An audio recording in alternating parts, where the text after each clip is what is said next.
So when it comes to dealing, everybody, this is something that you're going to have to do. Everybody's going to have to do this. Everyone eventually ends up getting a fill or a credit. But first, let's talk about fills. What is a fill? A fill is when you have checks come from the cage and to your table to basically fill everything in, also replace some checks that you might be missing. The most common ones that end up going missing is going to be your dollars and 50-cent pieces. Even your black, if you have a lot of people coloring up, you might have that go. So I'm going to teach you guys how to handle that. Also keep in mind whenever it comes to a fill, it's not really your job to be the one to ask for a fill.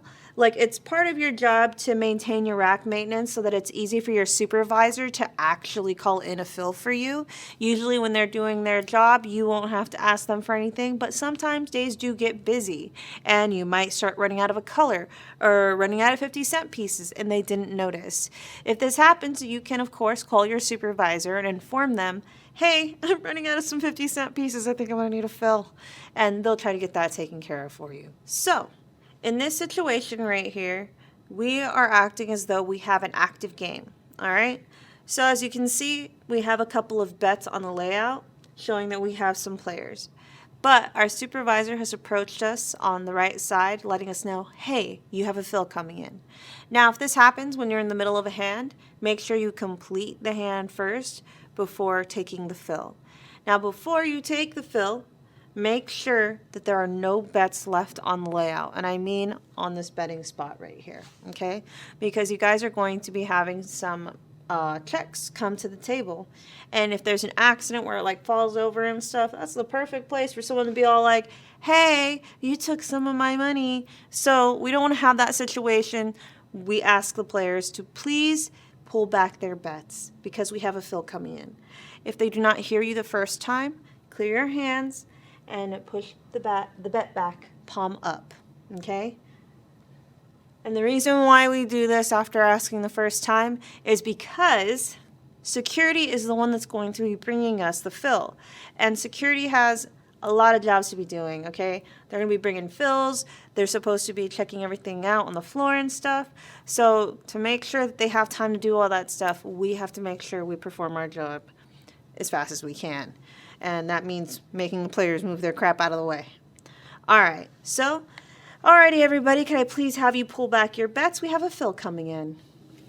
So then what you're going to do is you're going to open yourself up right here, or open the table up so that there's just enough space for the the security to place the birdcage on the layout, all right? In this example here, this particular fill is for this table. Now, at some casinos, you may have more than one fill in the birdcage, and that will usually be signified by more than one paper being in there. Right here, this is just for this game. So this right here is going to end up going to my supervisor. My supervisor is going to be standing here with a pen.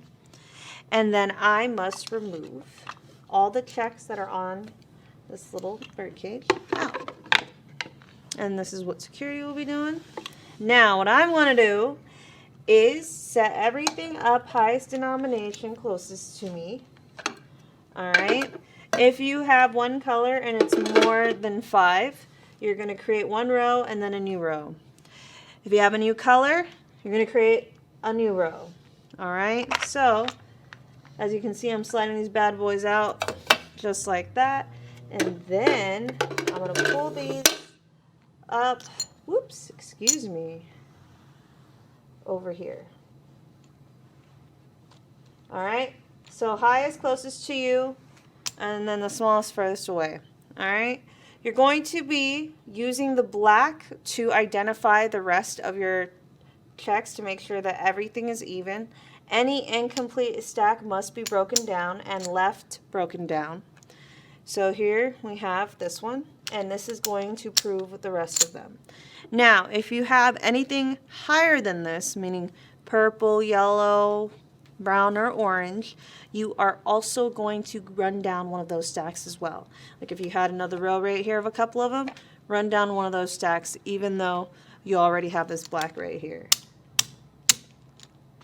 All right, so then after that, your supervisor is going to sign this paper, all right, this fill slip.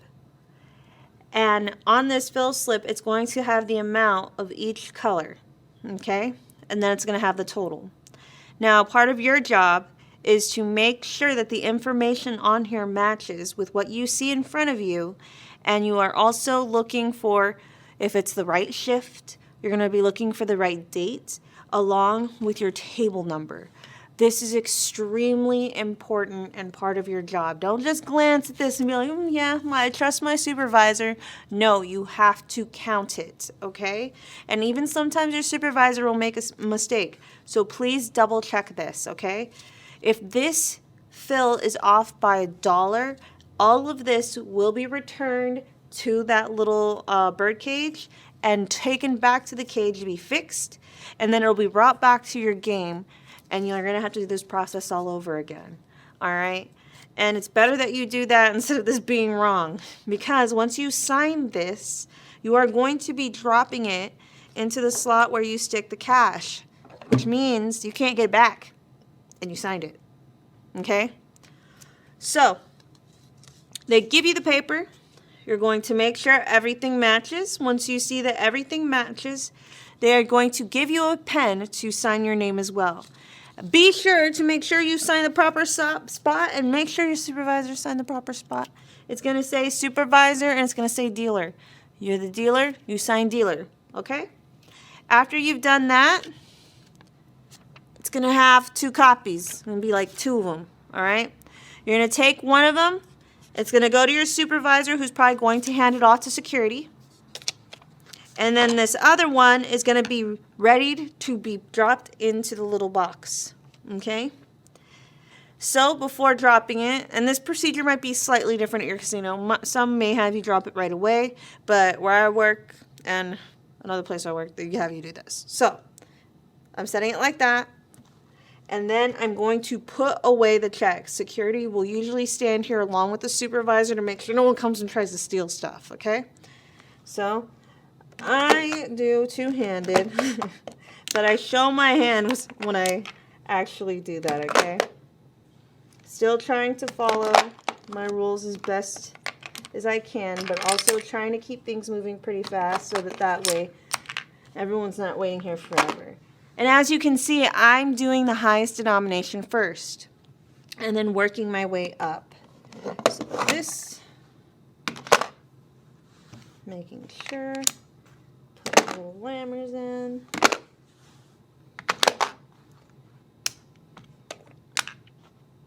And then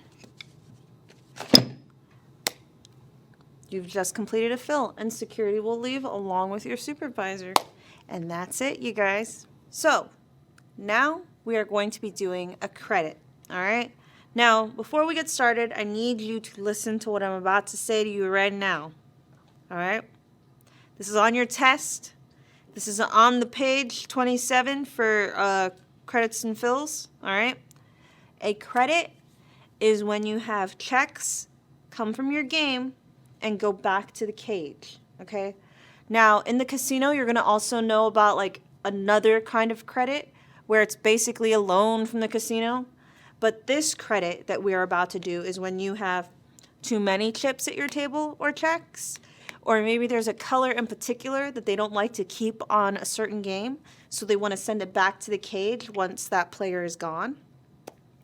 So I'm going to show you guys how to do that. Remember, on your test, when they're asking what is a credit, it is when you have checks on your game and they're being taken back to the cage.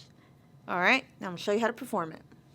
You're going to have your supervisor come approach you. They're going to let you know, hey, you have a credit. If you have an active game, anyone who has any bets out on the layout, make sure they remove it off of the game, all right? Or push it back, okay? If they do not listen to you the first time, clear your hands, palm up, push the bet back.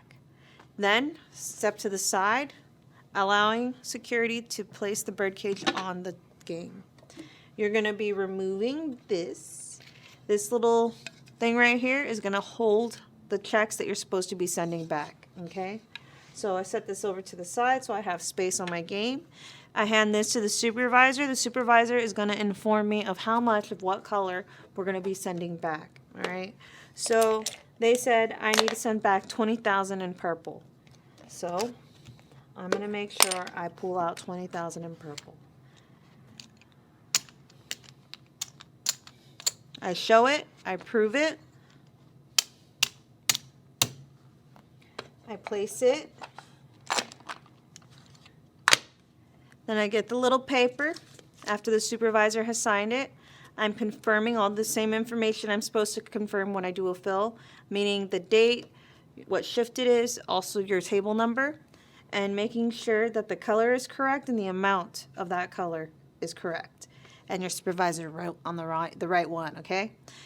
Sign your name, and you're also going to be putting your employee number right after your name. That's something you're going to want to get used to doing, all right? After you have signed it, one of these bad boys are going to be going with security and this little paper. The other one is going to be dropped right in the little drop box where you put the cash. And that's it. You can get back to your game like regular. You don't even have to worry about it. If your rack is a little messed up, of course you can fix it up so that you have a little bit more space for everything. And you're ready to go.